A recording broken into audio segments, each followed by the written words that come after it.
Время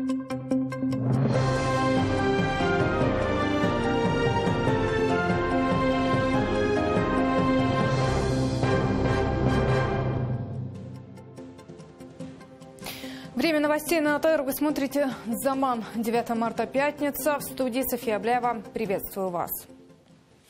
Против организаторов выборов президента Российской Федерации в оккупированном Крыму введут украинские санкции. Об этом сообщает Министерство иностранных дел Украины. В сообщении говорится, что над расширением санкционных списков в Украине начнут работать после проведения незаконных российских выборов на оккупированном полуострове. Україна буде працювати над розширенням санкційних списків після проведення виборів в Криму. Політичні наслідки – це як мінімум невизнання правомірності проведення виборів на території тимчасово окупованої АРК. Европарламент не будет отправлять официальных наблюдателей на запланированные выборы президента в России и Азербайджане. Об этом сообщается на их сайте. Заявление речь идет о том, что если какой-либо представитель Европейского парламента примет решение наблюдать за этими выборами, то это будет его личной инициативой. Он не имеет права делать от имени парламента Евросоюза никаких заявлений.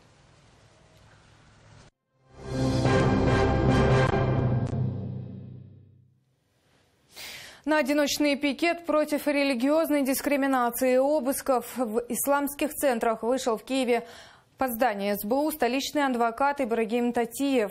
По его словам, он внимательно изучил информацию, которая стала публичной после обыска в мусульманском центре в Киеве, обнаружил ряд нарушений в действиях силовиков и требует их расследовать. По этой модели в России сначала подбрасывали так называемую запрещенную литературу, а потом от имени мусульман взрывали российские города, дома, здания, и гибли люди.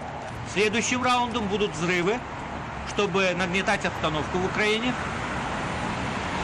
То, что нужно нашему северному соседу. Группа украинских силовиков ворвалась в мусульманский культурный центр в Киеве 6 марта. Среди них были работники прокуратуры, СБУ и полиции. Свидетели уверяют, именно они подбросили, а потом якобы нашли запрещенную литературу. Возмущение действиями правоохранителей выразил и председатель Меджлиса Рифат Чубаров. Сообщил, действия украинских силовиков повторяют современную схему работы российских спецслужб, в частности, против мусульман в оккупированном Крыму. Сейчас юристы исламского центра готовят иск в суд о нарушении прав их работников. Исчезнувший накануне при въезде в Крым Абдулла Ибрагимов нашелся сегодня под утро.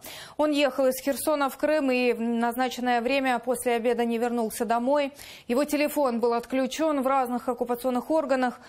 Родным давали противоречивую информацию. Позже правозащитники выяснили, все это время Абдуллу Ибрагимова удерживали на российском КПП «Армянск». Там его допрашивали и избивали представители ФСБ и только ночью отпустили.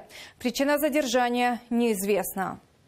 Сейчас мы здесь в полиции никаких заявлений не писали.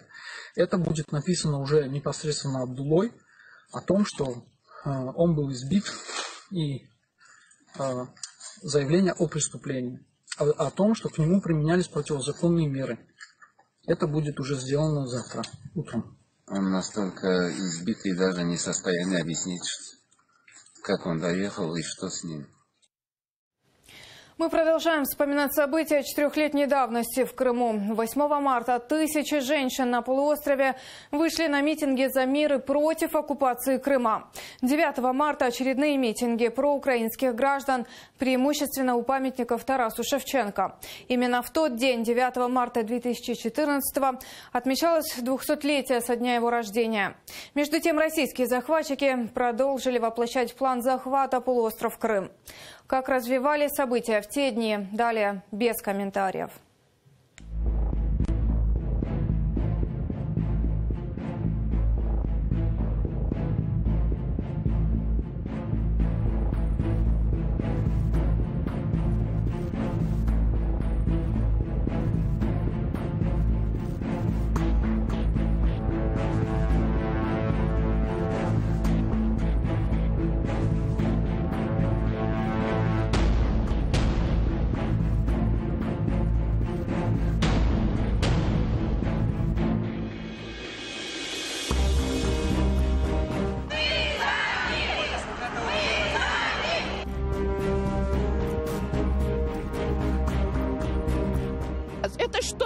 такое? Опомнитесь, люди! Я за мир и за Украину.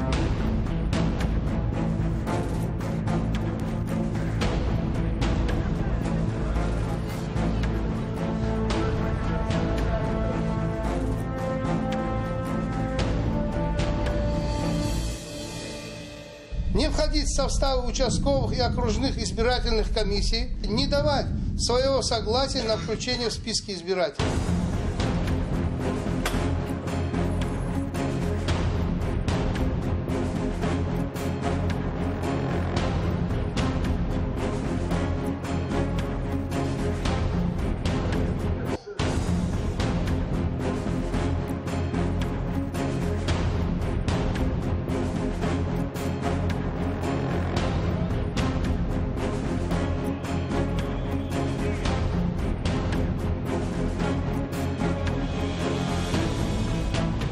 На улице надо выходить и показывать свое отношение к референдуму. Я не вижу их будущего в этой стране, которую нам собираются сделать.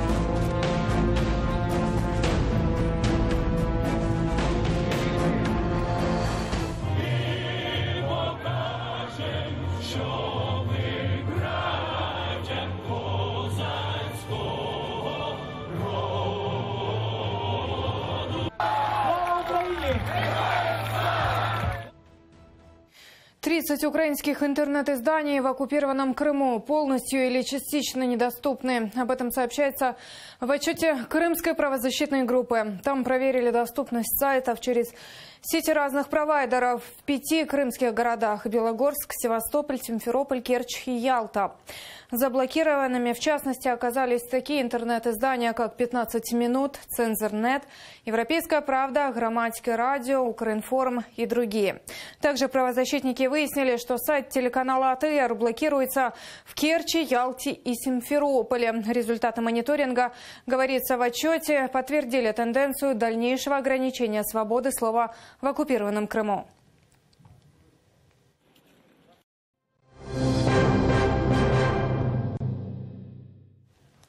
Руководителю Центра освобождения пленных офицерский корпус Владимиру Рубану объявили подозрение и обвиняют его в подготовке теракта.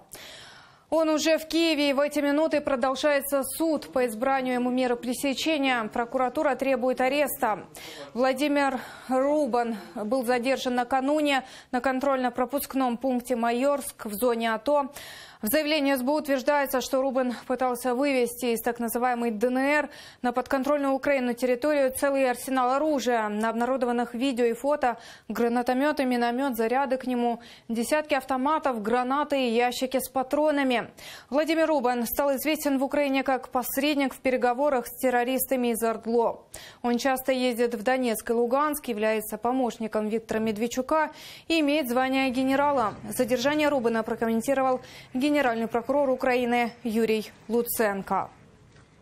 Он давно был под колпаком у СБУ. Сейчас его попытаются отмазать. В интернете уже разгоняется волна, что Рубан связной Порошенко в ОРДЛО, хотя его связи с Медведчуком известны с 2014 года. Делается это для того, чтобы его отпустили, чтобы испугались дискредитации президента и не посадили.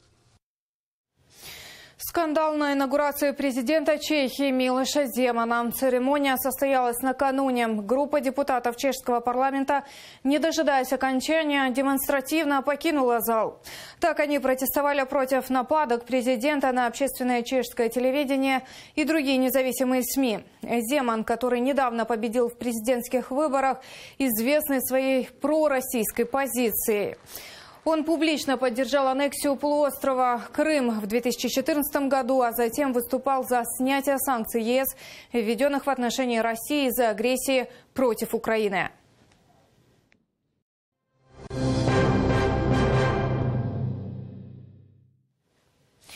Кино у избирательных урн. В оккупированном Севастополе в день выборов российского президента Путина 18 марта планируют снять документальный фильм о событиях февраля-марта 2014 года. Кинолента получит название «Летопись русской весны» и планирует ее снимать на 135 камер операторов-волонтеров. Съемочные площадки развернут возле избирательных участков. И перед тем, как проголосовать, каждый избиратель будет иметь возможность вспомнить, благодаря благодаря которому из кандидатов и состоялось так называемое возвращение Крыма в Кремлевскую гавань. Кино финансово и технически поддержит подконтрольная Москве власть Севастополя.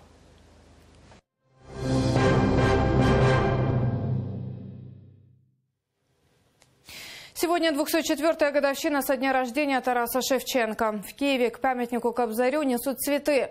Правда, в этом году не обошлось без политики вокруг этой даты. У монумента Шевченко собрались сторонники Михаила Саакашвили. Пришли на разговор с президентом Петром Порошенко. Сам президент пока на традиционном возложении цветов не появился. Инцидентов между протестующими и полицией не было. В творчестве Тараса Шевченко есть и тема Крыма, хотя Кобзарь никогда не был на полуострове. Он первым из украинских художников написал портреты крымских ханов. Подробнее расскажет наша Елена Царенко.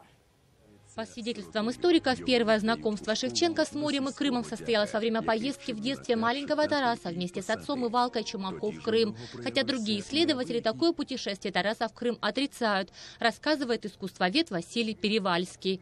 На жаль, Шевченкові не довелося побувати в Криму. Не довелося йому побувати і для того, щоб продовжити навчання з академічної освіти як художник за кордоном. О Крыме Тарас Григорьевич Шевченко узнал еще в детстве, в основном из рассказов Чумаков, которые проходили Млечным путем у его деревни. Позже, учась в Петербургской академии художеств, он основательно расширил свои знания о Крыме и о его историческом прошлом. Шевченко – це всесвітньо знаний і вселюдський поет, не тільки український.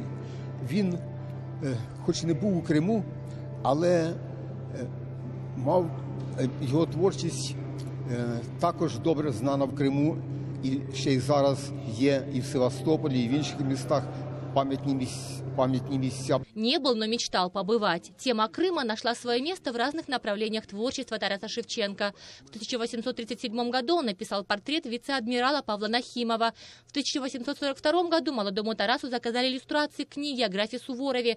Среди его работ картины Суворов у крымского хана Шахингирея, Суворов у Мусыбея, Суворов на празднике в честь соглашения с татарами. К теме Крыма Шевченко, художник, вернулся и после ссылки, создав картины «Дары в Чигирине» и «Богдан Хмельницкий перед крымским ханом». Тарас Шевченко первым среди украинских художников изобразил крымских ханов – Ислам-Гирея III и Шахин-Гирея, других известных татарских правителей и полководцев. Работая над картинами, мастер глубоко изучал не только историческое прошлое, но и быт и традиции крымских татар. Елена Царенко, Данил Карп, Заман, АТР. На этом пока все. Следующий выпуск «Заман» на крымско-татарском языке проведет моя коллега Айше Хайберда. Будьте с АТР.